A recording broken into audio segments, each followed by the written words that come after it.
vas-tu? Mais bien, moi, Julien. Alex, allez, on se fait une bise. Ah ouais, ça allez, fait ça plaisir. fait plaisir. On a eu une très belle semaine. Bonjour à tous. J'espère que vous avez passé une belle semaine. Aussi bien que nous, j'espère. Eh ben, j'espère. Hein. Julien pour les Pour fondamentaux. et Monsieur Alex pour la technique. Alors, on va vous faire une petite vidéo hyper importante pour nous. Vraiment, peut-être la plus importante à nos yeux aujourd'hui de toutes celles qu'on a produites.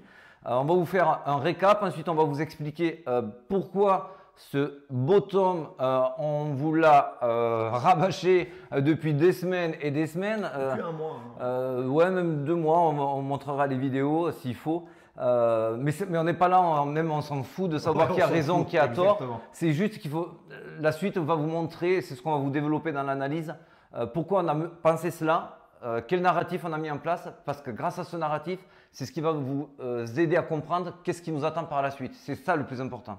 Tout à fait. Alors, place au récap de la semaine. C'est parti.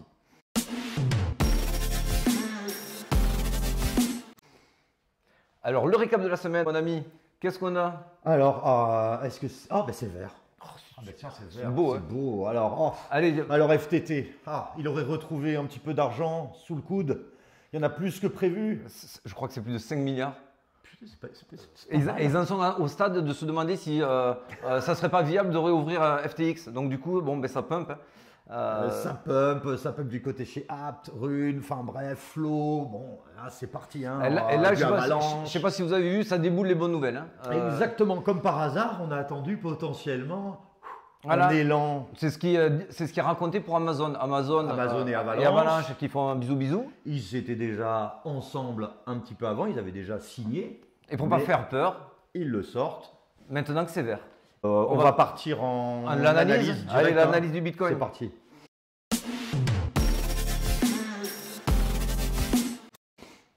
Alors pour l'analyse du Bitcoin, cette semaine, on va partir déjà sur le premier point.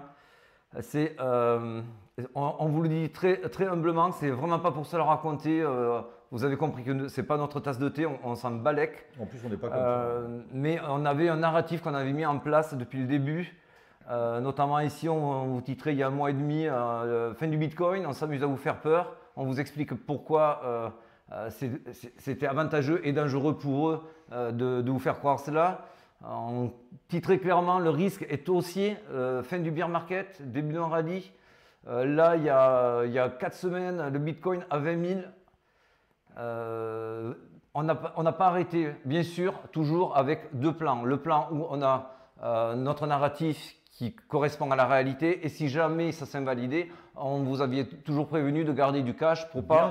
Bien sûr, parce que malheureusement, on ne lit pas encore dans les boules de cristal. Exactement. On aimerait bien. Exactement. Alors, pourquoi on est arrivé au narratif de se dire que c'était à 90% de chance le bottom? Il y a eu quand même beaucoup d'indicateurs qu'on avait présentés, où on avait montré quand même des choses. Mais alors moi personnellement, c'est 3 points essentiels que je vais vous présenter de manière très synthétique et vous allez comprendre et ça vous fait sortir aussi de la pure technique. Parce que vos youtubeurs que vous suivez, influenceurs ou même les cours que vous prenez, qui étaient dans la technique pure, c'est pas qu'ils étaient mauvais non plus, mais quand on est trop dans la technique, on passe à côté de certains éléments. Et on dit souvent, hein, trop d'indicateurs tuent les indicateurs. Moi j'en ai 100. Vous voyez, je vais vous parler de Ishimoku. Il y avait un nuage qui était réputé infranchissable, un gros nuage comme ça, Ishimoku pour ceux qui connaissent.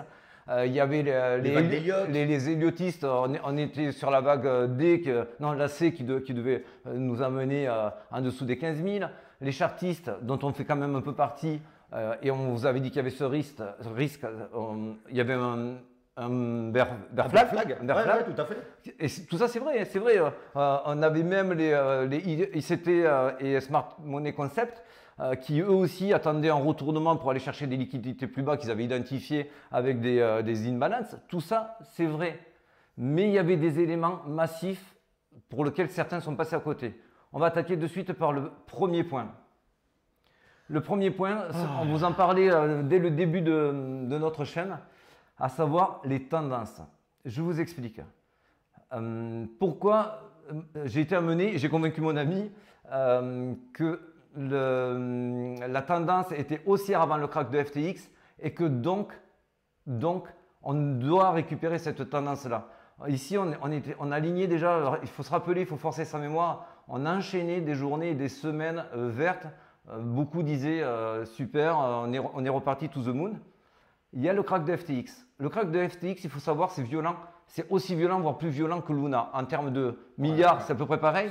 Mais en termes d'image et de violence psychologique, ça allait beaucoup plus loin. C'est le deuxième échangeur.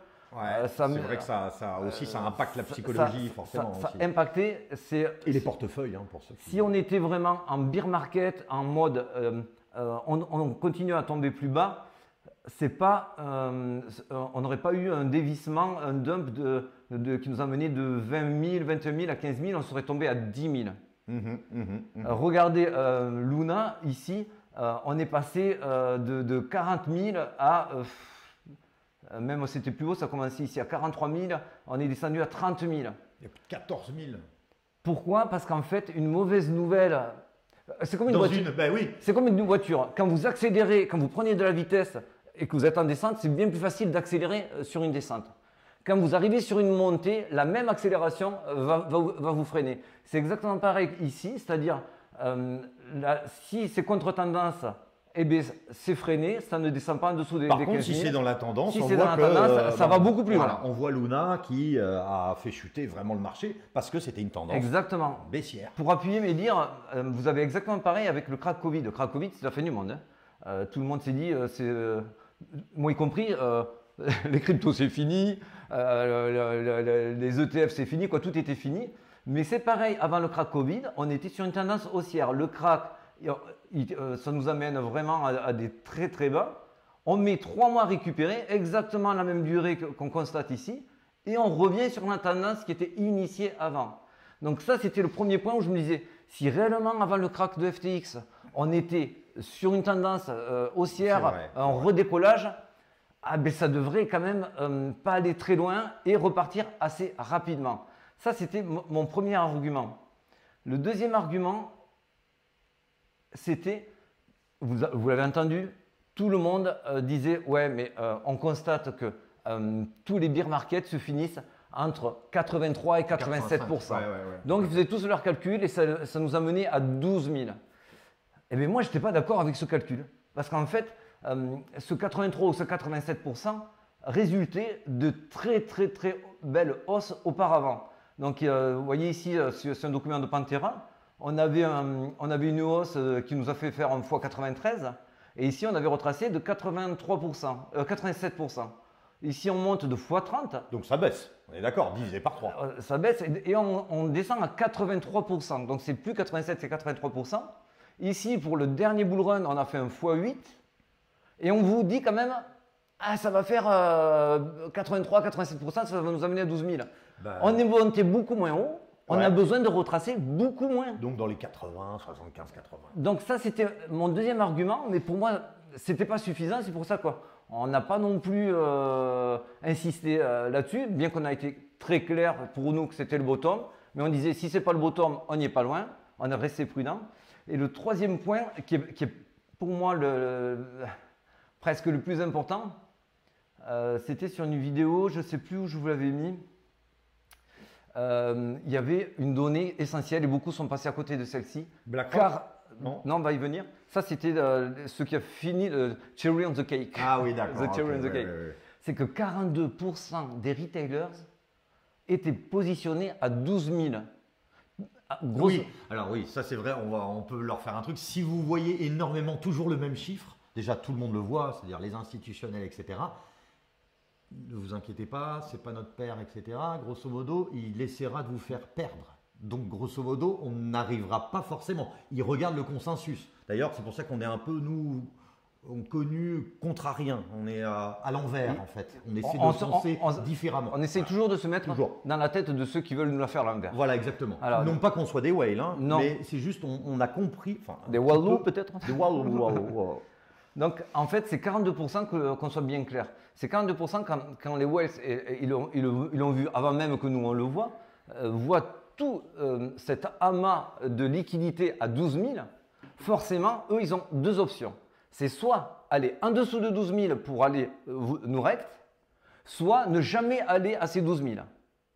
Sachant que s'ils allaient en dessous de 12 000, ils se tiraient aussi une balle dans le pied parce que ça menait cataclysme économique tel qu'ils ne savent même pas, eux, les conséquences que ça aurait pu avoir, puisqu'ils voient quand même, il y a beaucoup de hedge funds et autres grands groupes qui se sont pété la gueule. Donc, oui, le but, parce que tout le monde, je sais, attend le plus bas prix, hein, on est tous pareils, moi y compris, mais c'est vrai que forcément un Bitcoin à 3000, vous faites partir à fond plein d'institutions qui, elles aussi, auront perdu. Exactement. Bon, voilà.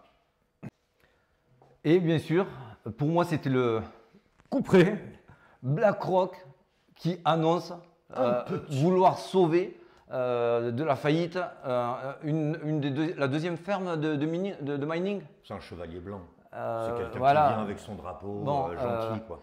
BlackRock est toujours là pour acheter le sang au moment où ça repart. C'est pas des philanthropes. Ils sont pas là pour dépanner les gens et dire hey, salut, ça va toi bien, je te file 17 millions parce que ta tête me plaît. Ah, sympa. Ouais, non. Eux, si vraiment on peut parler des plus grands financiers de la planète, et ça, c'était il y a 8 jours. Donc, pour moi, c'était fini, clair, net et précis. On était vraiment très proche du bottom. Attention, on a toujours dit, s'il y avait un cadavre dans un placard, s'il y avait un énorme Black Swan qui arrivait, bien sûr qu'on pouvait retomber. Mais économiquement parlant, et en sortant de la technique pure, on avait quand même des données si on sortait le côté émotionnel de la réflexion. C'était pas évident. D'ailleurs, on fera une petite émission la semaine prochaine pour vous expliquer, pour nous, 2023 et 2024, là où tout le monde attend le halving. Vous verrez, elle est très top. Alors, pourquoi t'es pas content? Alors ça c'était la deuxième partie. Je vous ai dit en intro, je suis content et pas content. Parce qu'en fait, du coup, ce qui m'embêtait, c'est que beaucoup se sont obstinés, beaucoup étaient dans le déni. Et j'ai vu des choses dingues.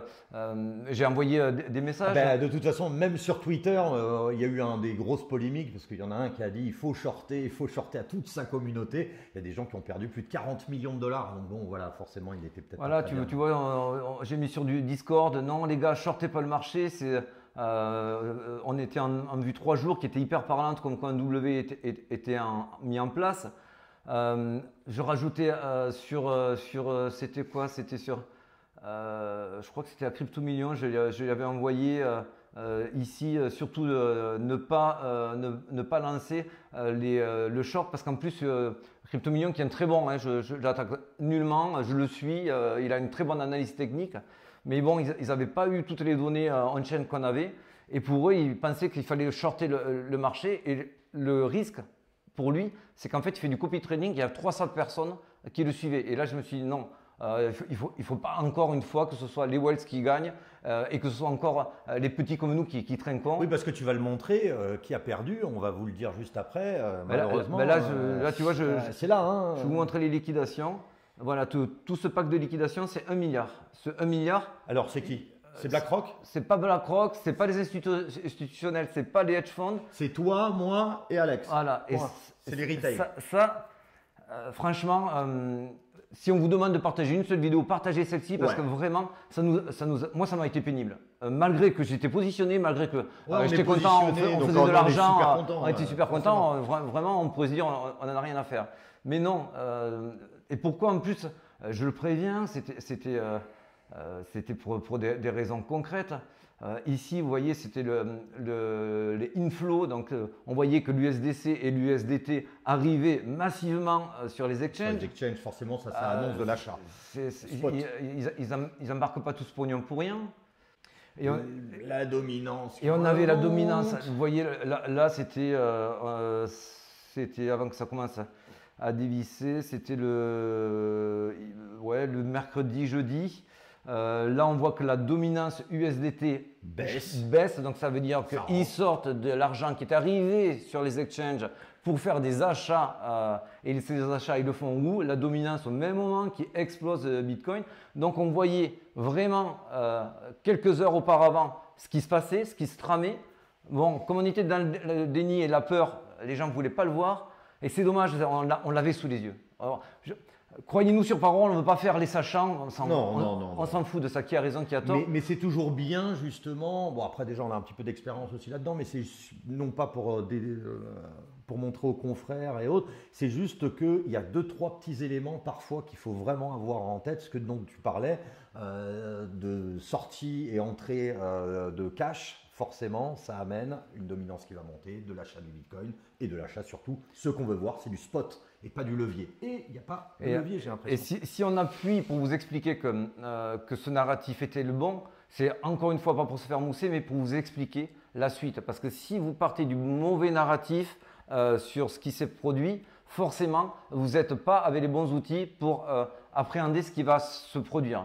Et c'est pour ça qu'on arrive donc dans la deuxième partie, sachant cela, sachant que c'est les whales qui ont acheté sur le spot, on le voit très bien sur cette montée ici, on voit que ça s'est fait sur le marché spot ici avec des whales. On voit que les open interest ont fortement chuté. Après, en tant que trader, c'est exactement ce qu'on veut voir, mais ça veut surtout dire qu'il n'y a pas eu du tout de FOMO, du tout. Les gens déjà ont peur. Donc déjà maintenant de mettre du levier, de ça c'est vraiment bien. Donc ça c'est une croissance organique, c'est-à-dire que ce n'est pas une croissance. Par exemple, vous avez le prix du Bitcoin qui est ici. Par des nouvelles, par des améliorations et autres, le prix du Bitcoin est amené à aller ici. Et en fait, si ça FOMO par rapport à une news, ça va monter et ça va redescendre pour arriver à sa valeur qui était prévue et on appelle ça le retracement. Ici, il n'y a pas eu de FOMO. Là. Je vous le montre, il n'y a pas eu de FOMO. Donc pour moi, on arrive à la deuxième partie. Je ne crois pas qu'il va y avoir un gros retracement. Alors moi aussi, je suis d'accord avec ça. Alors attention, on ne détient encore pas la vérité. Heureusement d'ailleurs. Bien sûr, je vous le montre. Mais pourquoi? Parce qu'en fin de compte, la hausse, elle est belle. Mais c'est pas non plus quand j'entends tout le monde, prenez vos profits, ça va recracher. Je me dis, mais quel profit les mecs, vous êtes sur un bottom? Alors oui, il y a eu une belle poussée, on voit des 30%, des 20%. Ceux qui ont pu les prendre, c'est tant mieux. Enfin, je veux dire, il n'y a rien, il n'y a pas de faux lac. On va vous montrer donc du coup les deux hypothèses. La première hypothèse, c'est pour moi celle que je suis obligé de vous présenter. Il faut toujours prévoir les deux au cas où une s'invalide, retomber sur l'autre.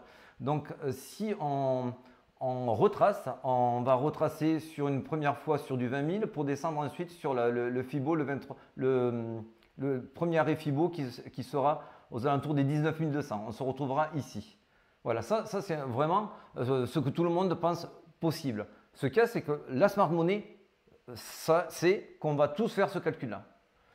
Et on voit que la smart money, depuis le début de ce pump, jamais elle nous a ouvert une fenêtre pour que les retardataires puissent prendre le train. Vous comprenez maintenant pourquoi le titre. On vous a titré, Regardez, ici, ça monte un escalier, un escalier, un escalier, un escalier. Et ici, on est encore sur une marche d'escalier. Et on voit que dès que ça descend, c'est racheté massivement. On ne veut pas vous laisser re-rentrer dans la danse. On peut se tromper, c'est pour ça que je vous ai expliqué que ça peut retracer. Mais moi, ce n'est pas le plan que je privilégie.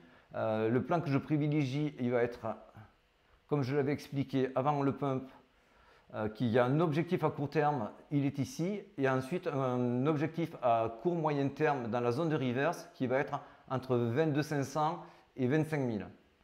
Et là, à ce moment-là, la smart money qui a fait tout ce travail va commencer à se dire on va peut-être encaisser nos gains. Alors oui, ici, pour se couvrir, ils vont encaisser un petit peu de gains. C'est pour ça aussi que ça ne repart pas direct. Ah oui, ils se hedge. Mais ils n'ont pas voulu que vous rentriez dans le train à 17 000, ils n'ont pas voulu que vous rentriez dans le train à 19 ni à 20. Croyez-moi, ils ne vont pas s'arrêter en si bon chemin. Ils vont attendre au moins du 25 000 pour que tous ceux qui étaient au maximum dans le déni se disent « Ah non, c'est bon, cette fois-ci, on est vraiment sur du bull run, donc je sors mes ordres à 12 000 pour racheter et prendre le train en route. » Et c'est à ce moment-là qu'ils vont vous mettre la deuxième lame. C'est vrai, c'est vrai. C'est mon narratif. Et c'est vrai que quand on en avait parlé, il y a un mois ou un mois et demi, maintenant je suis très content par rapport à ce qu'on avait dit. J'ai acheté du Bitcoin à 16 400. Ça fait vraiment plaisir. C'était un décès, hein, bien sûr, quand on vous disait ça. Bon, on est à 21. Après, être d'accord ou pas avec moi, pas de souci. Juste prévoyez un plan suivant le plan que vous privilégiez. S'il s'invalide, passez sur l'autre. Et voilà, et ne pas trop s'exposer. Là, on commence à voir des fois 100 sur des leviers. Ça non, déjà, on ne vous la laissera pas comme ça parce que le monde, je pense, a changé. Et Parce que, attends, juste 2 secondes, parce que retracement ou pas retracement, par contre, les indicateurs et la technique et le fondamental, on est vraiment sur une zone de pivot, on est reparti vraiment sur du vert. Là, je vais finir avec le H-Ribbon. Alors, le H-Ribbon, c'est simple. Si je vous le mets en weekly, Voilà, ici, si je vous mets le H-Ribbon, on voit qu'à chaque fois que vous avez la pastille bleue, alors par exemple ici, dès qu'elle apparaît la pastille bleue, on se retrouve ici, gros rallye, voire bull run. Pastille bleue ici, gros rallye, c'est des très gros rallyes. Il y a eu 14 fois le H-Ribbon qui s'est manifesté, sur 13 fois ça menait un rallye. Donc là c'est un bull run. Donc là c'est une donnée un petit peu plus intéressante que des fois quand on vous sort nous-mêmes des modèles qui tiennent sur 2 ou 3 exemples. Là, il y a quand même on s'oblige à le recouper avec d'autres modèles pour vraiment essayer de valider. Là on a un peu plus de recul et le H-Ribbon nous le confirme clairement. On voit aussi, et ça je suis étonné que personne ne l'ait vu pour l'instant, qu'on est en train de basculer sur les spreads qui sont en train les spreads positifs. Ils sont en train de passer positifs, les spreads. Donc quand les spreads redeviennent positifs, ça veut dire que les acheteurs reprennent confiance et ils vont acheter sur le spot et ça laisse présager des bonnes hausses. Et c'est aussi un très bon indicateur parce que aussi quand ça explose trop les spreads, bon, c'est aussi là où il faut se poser des questions, est-ce qu'il faut vendre? Voilà, j'espère que de mon côté, j'ai été hyper explicite. Ben, carrément. De toute façon, c'est toujours super intéressant parce que on peut leur dire aussi le côté psychologique. C'est vrai que nous, on se tient à notre modèle, ce qui ne veut pas dire qu'on est permaboule ou moi, parfois, je suis bear, je suis permabère. Pas du tout. On se base par rapport à des faits, on se tient, on se met en forme par rapport à ça et surtout, on garde les mêmes types d'analyses. Si on voit un renversement total, on va vous le dire. On va essayer justement de reprendre nos analyses. C'est juste que là, il y a le côté psychologique, il y a ce côté peur. Et là, bon, et on se plantera. Et on va se planter, je vous rassure. On se plantera comme tout le monde. On s'est déjà planté, on n'est pas meilleur que d'autres. Sinon, mais quand on a quelque chose, une donnée, un narratif qui a été validé, on se devait d'insister là-dessus. Donc, soyez gentils, partagez. On n'a rien à vendre, vous l'avez bien compris. Mais c'est que voilà, ces liquidations à 1 milliard, il faut que ça diminue, quoi. Au moins que notre communauté en profite, quoi. Donc, venez en profiter avec nous. Pour ma part, moi j'ai fini. Moi aussi. Et bien sûr, j'espère que vous êtes bien amusés. Salut les amis. Allez, ciao, ciao. À très vite.